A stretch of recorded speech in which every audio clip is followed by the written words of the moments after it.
বিনিয়োগ জগতে সবাইকে স্বাগত। আজ আমরা একজন কিংবদন্তি বিনিয়োগকারীর দর্শন নিয়ে কথা বলবো, ফিলিপ এ ফিশার, আর তার সেই বিখ্যাত বই common stocks and uncommon profits. হ্যাঁ, বইটা বেরিয়েছিল ১৯৫৮ সালে, কিন্তু এর প্রভাব আইডিয়াগুলো আজও কিন্তু দারুণভাবে প্রাসঙ্গিক। ওয়ারেন বাফেটের মতো বিনিয়োগ গুরুরাও তো স্বীকার করেন এর গুরুত্ব। ঠিক। আর একটা প্রশ্ন তো মনে আসেই, তাই না, যে হাজার হাজার মানুষ শেয়ারবাজারে আসেন, কিন্তু খুব কমজনই সত্যি সত্যি অসাধারণ সাফল্য পান। বেশিরভাগই সাধারণ রিটার্নে আটকে যান বা কখনো লোকসানও করেন। এই যে ফারাকটা, এটা কি শুধুই কপাল ভাগ্য, নাকি এর পিছনে অন্য কোনো ব্যাপার আছে, কোনো গভীর কৌশল? ফিশারের উত্তরটা কিন্তু বেশ সোজা সাপটা ছিল ওই ব্যাপারে। তাই? কিরকম? উনি বলতেন, আসল খেলাটা হলো দারুণ সম্ভাবনাময় ব্যতিক্রমী কোম্পানি খুঁজে বের করা, আর তারপর সেগুলোকে ধরে রাখা অনেক অনেক দিন ধরে। এটা কোনো কুইক মানি স্কিম নয়। আচ্ছা, ধৈর্য ধরে বিশ্লেষণ করে সম্পদ তৈরি করা। একদম দীর্ঘস্থায়ী সম্পদ, এটাই ছিল ওর মূল মন্ত্র। বেশ, তাহলে চলুন আজ আমরা ফিশারের এই দর্শনের গভীরে একটু ডুব দিই। দেখি তার মূল ভাবনাগুলো কি ছিল, আর আজকের বাজারে সেগুলো কতটা কাজে লাগতে পারে। নিশ্চয়ই। ফিশারের একটা খুব ইন্টারেস্টিং কনসেপ্ট ছিল এই স্কাটলবার্ড পদ্ধতি। নামটা কেমন অদ্ভুত শোনায়, তাই না? হ্যাঁ, একটু অন্যরকম তো বটেই, কিন্তু আইডিয়াটা অসাধারণ। উনি বলতেন যে একটা কোম্পানিকে যদি সত্যি সত্যি বুঝতে হয়, তাহলে শুধু তার অ্যানুয়াল রিপোর্ট বা সুন্দর প্রেজেন্টেশন দেখলে হবে না। ঠিক, কারণ কোম্পানি তো সবসময় নিজের ভালো দিকটাই দেখাবে, তাই না? হ্যাঁ। তো ফিশার কি করতে বলতেন? উনি বলতেন গোয়েন্দার মতো কাজ করতে হবে, কোম্পানির আসল খবরটা বার করতে হবে, যেটা পর্দার আড়ালে থাকে। গোয়েন্দাগিরি, ইন্টারেস্টিং। কিন্তু কিভাবে, কার কাছে যাব এই ভিতরের খবরের জন্য? এটাই হলো স্কাটলবাটের আসল মজাটা। ফিশার বলতেন, তথ্যের জন্য শুধু কোম্পানির ওপর নির্ভর করলে চলবে না, বিভিন্ন জায়গা থেকে খবর জোগাড় করতে হবে, যাকে উনি বলতেন ওয়ার্ড অন দ্য স্ট্রিট, লোকমুখে কি শোনা যাচ্ছে। আচ্ছা, যেমন কাদের সাথে কথা বলতে হবে? ধরুন কোম্পানির গ্রাহকদের সাথে।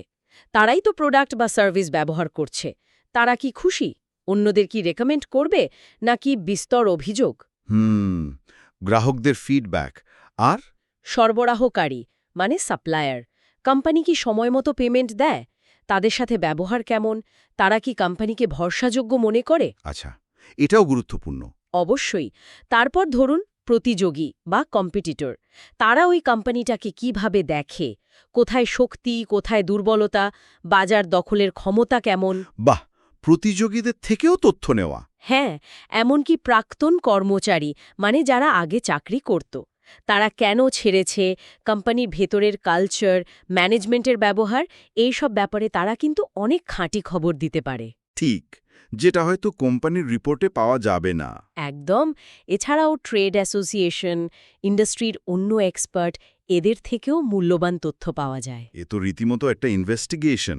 কিন্তু এত লোকের এত কথা, এর মধ্যে তো ভুলভাল খবর, গুজবও থাকতে পারে। কোনটা ঠিক, কোনটা ভুল, বুঝব কি করে? খুব ভালো প্রশ্ন। ফিশার নিজেও এ ব্যাপারে সচেতন ছিলেন।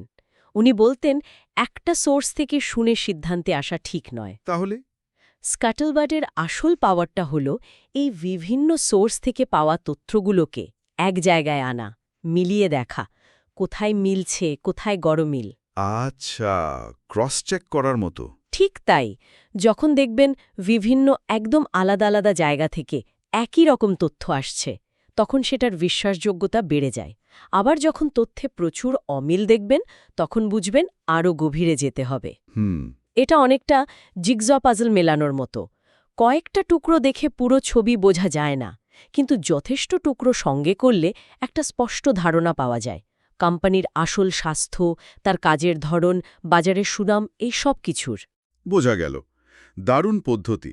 তাহলে স্কাটলবার্ড দিয়ে আমরা কোম্পানির ভেতরের খবর, তার গুণগত মানটা বুঝলাম, কিন্তু এরপর ব্যবসার আর্থিক দিক, ভবিষ্যৎ সম্ভাবনা, এগুলো তো দেখতে হবে। এখানেই কি ফিশারের ওই বিখ্যাত চেকলিস্টটা কাজে আসে? ঠিক ধরেছেন। স্কাটলবার্ড থেকে পাওয়া যে ইনসাইটগুলো, সেগুলোকে একটা স্ট্রাকচারের মধ্যে ফেলে বিচার করার জন্যই ফিশার তৈরি করেছিলেন তার ওই 15টা পয়েন্টের প্রশ্নমালা। 15টা পয়েন্ট? বেশ লম্বা তালিকা। হ্যাঁ, বেশ বিস্তারিত। তবে এই প্রশ্নগুলো আসলে বিনিয়োগকারীকে সাহায্য করে বোঝার জন্য যে একটা কোম্পানি লম্বা সময়ের জন্য বিনিয়োগের যোগ্য কিনা। সবগুলো পয়েন্ট নিয়ে হয়তো আজ কথা বলা যাবে না, তবে কয়েকটা খুব গুরুত্বপূর্ণ বিষয় যেগুলোর ওপর ফিশার খুব জোর দিতেন সেগুলো একটু শুনি। নিশ্চয়ই, যেমন ধরুন প্রথম এবং খুব জরুরি প্রশ্ন ছিল, কোম্পানির কি এমন কোনো প্রোডাক্ট বা সার্ভিস আছে যার বাজারে চাহিদা যথেষ্ট, মানে আগামী কয়েক বছর ধরে বিক্রি বাড়ানোর মতো যথেষ্ট সুযোগ বা গ্রোথ পোটেনশিয়াল আছে কি? অর্থাৎ কোম্পানিটার বড় হওয়ার জায়গা আছে কিনা। আনার জন্য যথেষ্ট চেষ্টা করছে, মানে তারা কি ভবিষ্যতের দিকে তাকিয়ে আছে, ইনোভেটিভ কিনা। ইনোভেশন, এটা তো খুবই জরুরি। ফিশারের মতে এটা দীর্ঘমেয়াদী সাফল্যের চাবিকাঠি। আর তৃতীয়ত, কোম্পানির রিসার্চ অ্যান্ড ডেভেলপমেন্ট বা R&D সেটার কার্যকারিতা কেমন। শুধু টাকা খরচ করলেই তো হবে না, সেই বিনিয়োগ থেকে আসল ফল আসছে কিনা। ঠিক, মানে R&D কতটা এফেক্টিভ। হ্যাঁ, উনি মনে করতেন এটাই কোম্পানিকে প্রতিযোগীদের থেকে এগিয়ে রাখে। আচ্ছা, আর কয়েকটা পয়েন্ট যদি যোগ করেন যেগুলো ফিশারের কাছে খুব গুরুত্বপূর্ণ ছিল। অবশ্যই, যেমন ধরুন সেলস অর্গানাইজেশন। কোম্পানির কি বাজারের গড়পড়তার চেয়ে ভালো সেলস টিম আছে? কারণ দারুণ প্রোডাক্ট বানালেই তো হবে না, সেটা বিক্রিও তো করতে হবে ঠিকঠাক। ঠিক, মার্কেটিং আর সেলস। হ্যাঁ, তারপর প্রফিট মার্জিন। কোম্পানির কি স্বাস্থ্যকর লাভের হার আছে, আর সেটা কি ধরে রাখতে পারবে বা আরও বাড়াতে পারবে? তার জন্য তাদের স্ট্র্যাটেজিটা কি? মার্জিন কতটা টেকসই সেটাও দেখতে হবে। ঠিক। আর সবশেষে, যেটা হয়তো ফিশারের কাছে প্রায় সবচেয়ে জরুরি ছিল, ম্যানেজমেন্টের সততা। সততা, ইন্টেগ্রিটি। একদম। এই ব্যাপারে উনি কোনো রকম আপোস করতে রাজি ছিলেন না। উনি বিশ্বাস করতেন ম্যানেজমেন্ট যদি অসৎ হয় তাহলে সেই কোম্পানিতে বিনিয়োগ করা মানে জেনে শুনে বিপদ ডেকে আনা, যতই ভালো ব্যবসা হোক না কেন। বাবা, এই 15টা পয়েন্টের পরীক্ষা পাশ করা তো বেশ কঠিন মনে হচ্ছে। সব কটাতেই কি 100 পেতে হবে ফিশারের মতে? না না, তা নয়। ফিশারও জানতেন যে কোনো কোম্পানি পারফেক্ট হয় না। এই প্রশ্নগুলোর উদ্দেশ্য ছিল একটা ওভারঅল ছবি পাওয়া, কোম্পানির কোথায় জোর কোথায় দুর্বলতা সেটা বোঝা। আচ্ছা। হয়তো কোনো কোম্পানির গ্রোথ পোটেনশিয়াল দারুণ, কিন্তু মার্জিন আপাতত একটু কম, আবার কারোর মার্জিন ভালো কিন্তু ইনোভেশনে একটু পিছিয়ে। বিনিয়োগকারীকে দেখতে হবে ব্যালেন্সটা কোথায় আর লং টার্মে কোনটা বেশি জরুরি। তবে হ্যাঁ, কয়েকটা জিনিস যেমন ম্যানেজমেন্টের সততা, সেখানে উনি কোনো ছাড় দিতেন না, বলতেন এটা নন নেগোশিয়েবল। আপোষহীন। বেশ, তাহলে এই স্কাটলবাট আর 15 দফা বিশ্লেষণ দিয়ে একটা দারুণ কোম্পানি খুঁজে বার করা গেল। কিন্তু তারপর আসল কাজ তো এরপর, কখন কিনব আর কখন বেচব, এখানেই তো ফিশারের সেই বিখ্যাত আর হয়তো একটু বিতর্কিত কথাটা আসে। হ্যাঁ, যদি স্টকটা কেনার সময় কাজটা ঠিকঠাক করা হয়ে থাকে, তবে সেটা বিক্রি করার সময় হলো প্রায় কখনোই না। ঠিক, আজকের দিনে দাঁড়িয়ে কথাটা কেমন যেন অবিশ্বাস্য লাগে, তাই না? সবাই যেখানে দ্রুত লাভ পকেটে পড়ার কথা ভাবে। অবিশ্বাস্য তো বটেই, বিশেষ করে আজকের এই ফাস্ট ট্রেডিংয়ের যুগে। কিন্তু এর পেছনে যুক্তিটা কিন্তু খুব সলিড, আর ফিশারের পুরো ফিলসফির সাথে এটা একদম জড়িয়ে আছে। কি রকম? ভাবুন, আপনি এত খেটে স্কাটলবাট করে 15টা পয়েন্ট ধরে অ্যানালাইসিস করে একটা অসাধারণ কোম্পানি খুঁজে পেলেন, যার বিজনেস মডেল দারুণ, গ্রোথ পোটেনশিয়াল প্রচুর, ম্যানেজমেন্ট সৎ আর যোগ্য। এখানেই তো আসে পাওয়ার অফ কম্পাউন্ডিংয়ের ধারণাটা। চক্রবৃদ্ধি সুদের জাদু। ঠিক, একটা দারুণ কোম্পানিতে লম্বা সময় ধরে থাকলে রিটার্নটা চক্রবৃদ্ধি হারে বাড়ে। ঘন ঘন কেনাবেচা করলে এই বিরাট সুবিধাটা পাওয়া যায় না। কিন্তু এই প্রায় কখনোই না বিক্রি করার মানে তো এই নয় যে একদম চোখ বুজে বসে থাকতে হবে। যদি পরিস্থিতি পাল্টে যায়, যদি কোম্পানিটাই খারাপ হয়ে যায়। অবশ্যই না। ফিশার কখনোই অন্ধভাবে ধরে রাখতে বলেননি। প্রায় কখনোই না বলার মধ্যেই তো একটা কিন্তু আছে।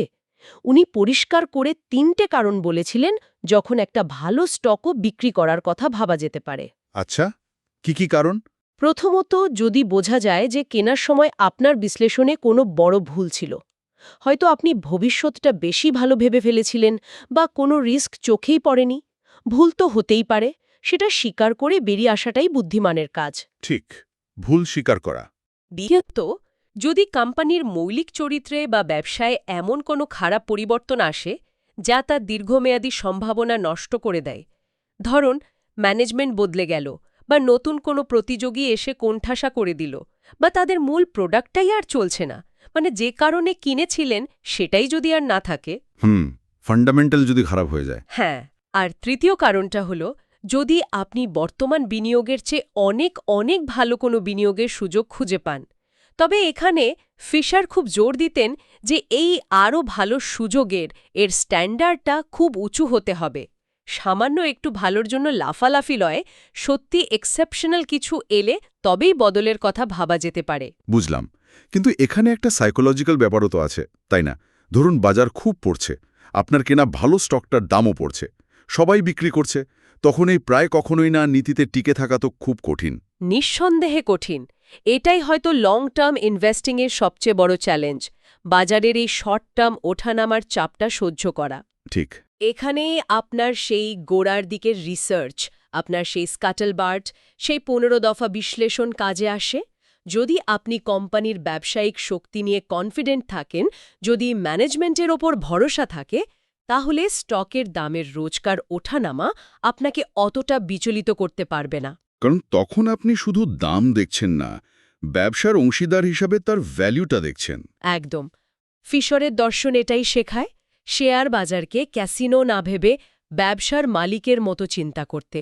মালিকরা তো ব্যবসার একটু খারাপ সময়ে সেটা বেছে দেন না, তাই না? সত্যি ভাবনার বিষয়। কিন্তু এবার আসি মূল প্রশ্নে। সেই ১৯৫৮ সালের বইয়ের নীতি, আজকের এই ডিজিটাল যুগ যেখানে অ্যালগো ট্রেডিং, ক্রিপ্টো নিয়ে এত মাতামাতি, এখানে কি ফিশারের কথা খাটে? এত বছর পরে এই নীতিগুলোর কি কোনো প্রাসঙ্গিকতা আছে? আমার তো মনে হয় আজকের দিনে ফিশারের নীতিগুলো শুধু প্রাসঙ্গিকই নয়, বরং আগের চেয়ে অনেক বেশি দরকারি হয়ে পড়েছে। তাই কেন?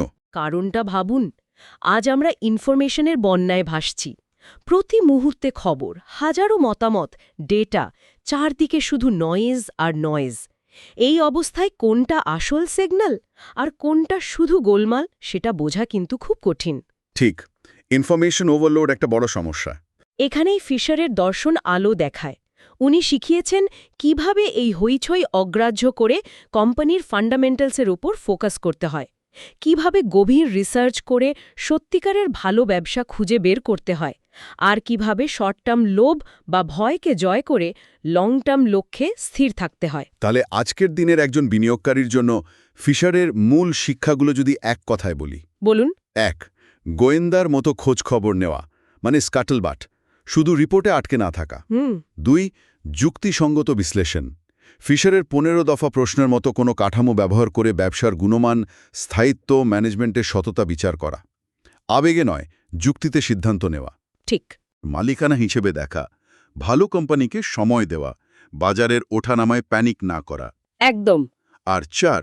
গুণমানের ওপর জোর দেওয়া, এমন ব্যবসায় বিনিয়োগ করা যাদের স্থায়ী প্রতিযোগিতামূলক সুবিধা আছে, যারা ইনোভেটিভ আর যাদের ম্যানেজমেন্ট সৎ ও যোগ্য। একেবারে সঠিক সারসংক্ষেপ। দেখুন, এটা শুধু একটা ইনভেস্টিং স্ট্র্যাটেজি নয়, এটা একটা মাইন্ডসেট, একটা মানসিকতার পরিবর্তন। মানসিকতা কী রকম?